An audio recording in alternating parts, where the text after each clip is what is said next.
Hey everyone, McDonald19 here. Quick video for the brand new members of the CHL and those members who've recently signed up for season 21 of the LGHL.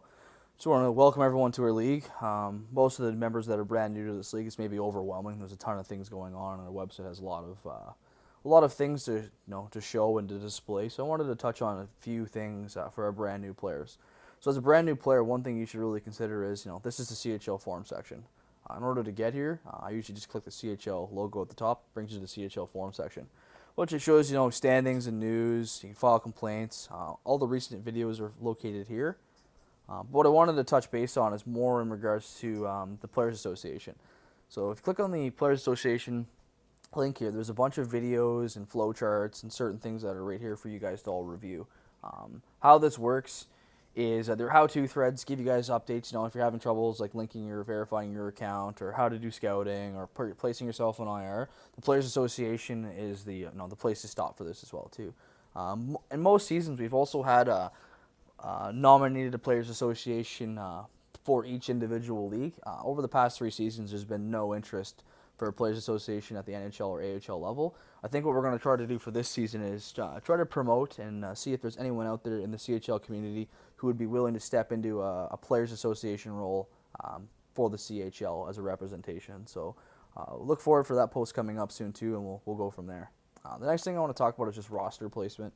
So if you look at the way the rosters are set up, each roster consists of 17 players that are on the active roster. So right here, this is a good example. So 17 players on, I believe this is Belleville. Okay, yeah, there you go. Belleville's got 17 players on their roster. This is their active roster. Positions doesn't really matter. So in the CHL, there's no position lock. So yeah, they have 2, 4, 6 goalies, not a big deal. Prospects, so on and so forth. But for those of you that are sitting on the training camp, so here's the training camp right here, right? Everyone who's got the little logo like this means they've already been called up to a higher league.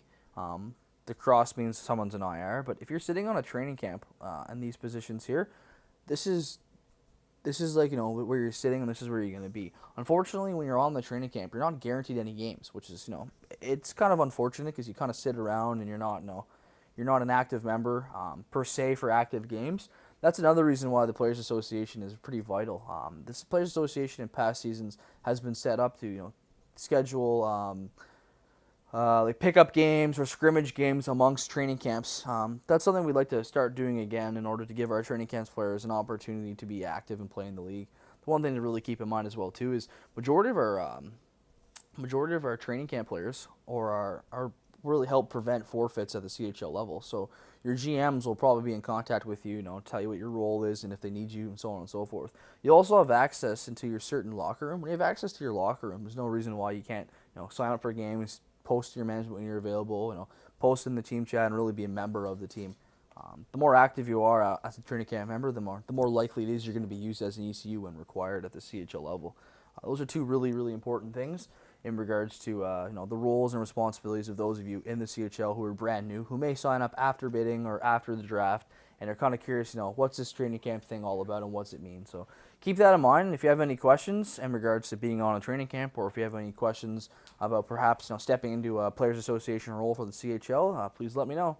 Thanks.